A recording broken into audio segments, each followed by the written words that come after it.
Hello, নমস্কার বন্ধুরা।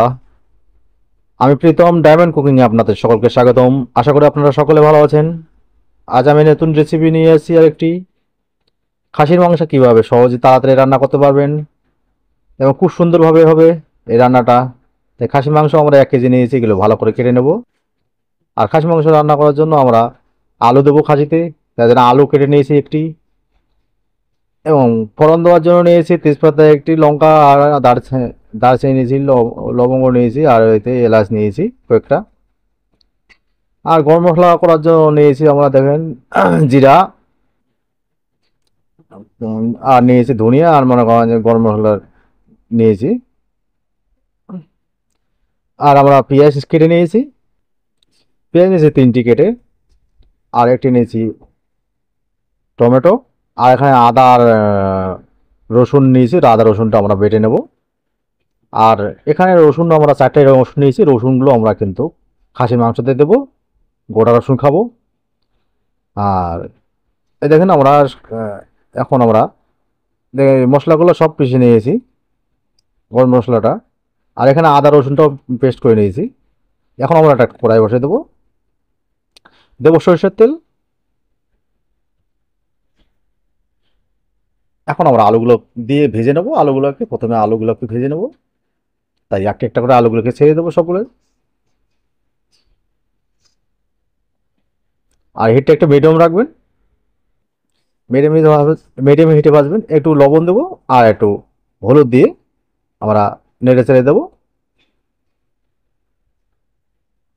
আর এই সরষের তেল আমাদের খাঁটি সরষের তেল, এই জন্য আমাদের এই তেলটা রান্না বুড়বুড়ি কাটতেছে, কোনো অসুবিধা নেই।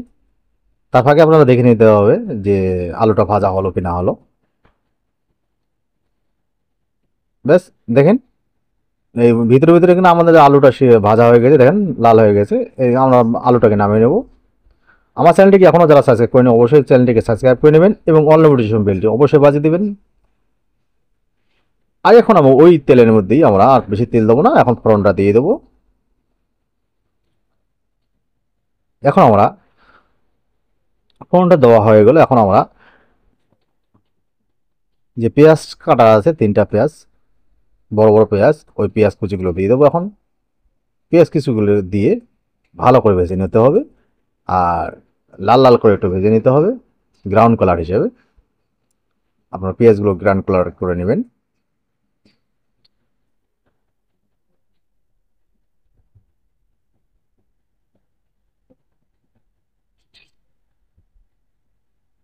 আমি যেভাবে রান্না করছি এইভাবে উপভোগ করে আপনারা রান্না করবেন, দেখবেন যে আপনাদের খুব ভালো লাগবে আশা করছি।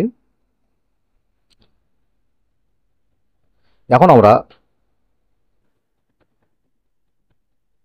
টমেটো কেটাটা দিয়ে দেবো, টমেটোটা দিয়ে দেবো, কারণ পেঁয়াজগুলো আমাদের ভাজা হয়ে গেছে। টমেটোটা দিয়ে ভালো করে টমেটোটাকে ভেজে নেব, টমেটোর যেন গন্ধটা না থাকে।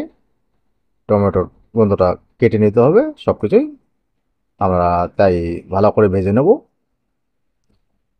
আর হিটটা কিন্তু মিডিয়াম হিটে রাখবেন, বেশি হিট দিয়ে ভাজতে হবে না আপনাদের। এখন আমরা আদা রসুন যে বাটাটা আছে, আদা রসুন বাটাটা দিয়ে দেবো। আর আদা রসুন বাটা দেওয়ার পরে আদা রসুনের যে এটা গন্ধ থাকে, রসুনের যে গন্ধ থাকে, এটা একটু ব্যাকআপ গন্ধ থাকে, তাই জন্য আমরা ভালো করে ভেজে নেব, যেন রসুনের গন্ধটা না থাকে। আপনারা এটা মনে রাখবেন, রসুনটাকে ভালো করে ভেজে নেবেন।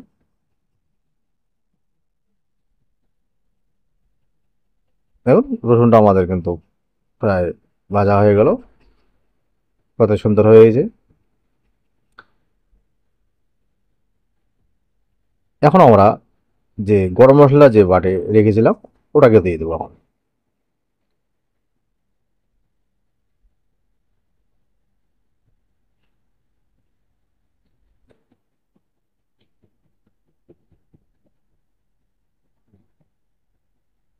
আমার মতো যদি খাসি মাংস রান্না করেন আপনার চেটে ফুটে খাবেন গরম ভাত দিয়ে। এই যে এখন রসুনটা বাকি 4টে রসুন কেটে রেখেছি, ওগুলো আমরা গোটা রসুনগুলোকে এখন দিয়ে দেবো।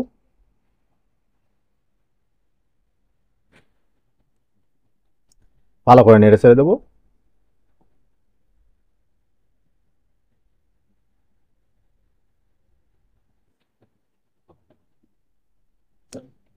এখন আমরা স্বাদ মতন লবণ দেবো। লবণটা ভালো করে দেবো, একবারে এখনই দিয়ে দেবো আমরা লবণটা। দেবো হলুদ,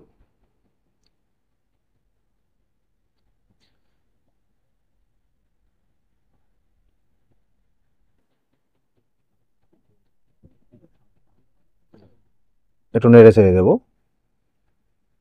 হলুদের জন্য পোড়া না যায় তার জন্য আমরা যে মশলার যে জলটা আছে একটু জল দিয়ে ওই জলটা দিয়ে দিলাম। দেখুন উপরে তেলটা ভেসে গেছে, আমাদের কিন্তু মশলাটা রেডি হয়ে গেছে প্রায়। এরকম করে ভেজে নেবেন। যখন বুঝবেন যে আপনাদের উপরে তেল ভেসে গেছে মশলা, বুঝবেন যে আপনাদের মশলাটা হয়ে গেছে। এখন আমরা খাসির মাংসটা দিয়ে দেবো। খাসির মাংসটা দিয়ে ভালো করে 2-4 মিনিট কষিয়ে নিতে হবে। আমরা 4 মিনিটের মতো কষে নেব।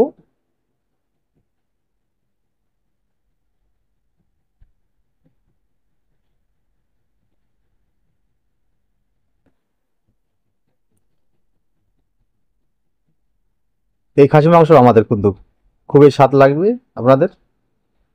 আশা করছি আপনারা বাড়িতে ভালো করে রান্না করতে পারবেন আমার এই পদ্ধতি। আমার 5 মিনিট প্রায় কষা হয়ে গেল। এখন আমরা জল দিয়ে নেব।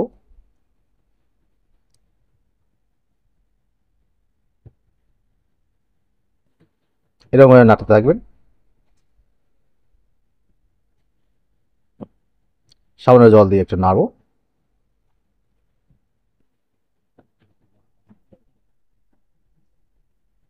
এখন আমরা জল দিয়ে 20 মিনিটের মতো রেখে দেবো মিডিয়াম হিটে। মাংসটা যেন ভালো করে সিদ্ধ হয়ে যায় তার জন্য আমরা ঢেকে রাখবো।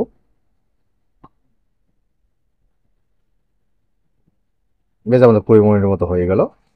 আমরা একটু নাড়াচাড়া করে দেখবো কেমন হলো। এখন আমরা আলুগুলো যে ভাজা আলুগুলো আছে ভাজা আলুগুলোকে দিয়ে দেবো। ভাজা আলুগুলো দেওয়ার পরে আমরা এখন দেবো কাশ্মীরি লঙ্কার গুঁড়ো, যেন কালার আসে। তাই আমরা কাশ্মীরি লঙ্কার গুঁড়ো এই চামচ দিয়ে আমরা 2 চামচ দেবো, যে মাংস কালারটা যেন সুন্দর হয়।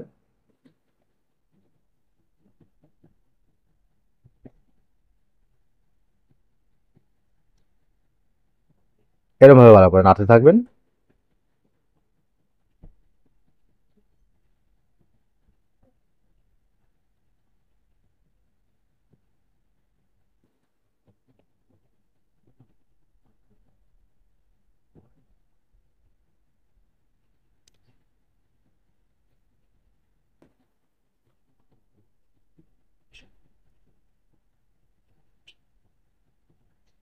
দেখুন মাংসটা আমাদের কিন্তু রেডি হয়ে গেছে।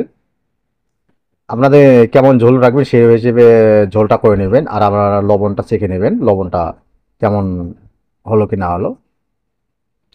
আমাদের মাংসটা এইরকম করে রাখবো, কষা মাংস রাখবো।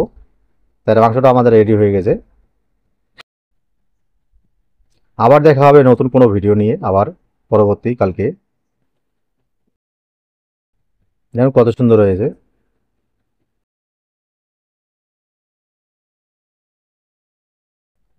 এই মাংস রান্না যদি করে আপনারা খান না, রুটির সঙ্গে যে ভালো লাগবে না সেই টেস্ট লাগবে। রুটির সঙ্গে আপনার গরম গরম রুটির সঙ্গে ভাতের সঙ্গে খাবেন সেই টেস্ট লাগবে। আবার দেখা হবে বন্ধুরা পরবর্তী ভিডিওয়ে। নমস্কার।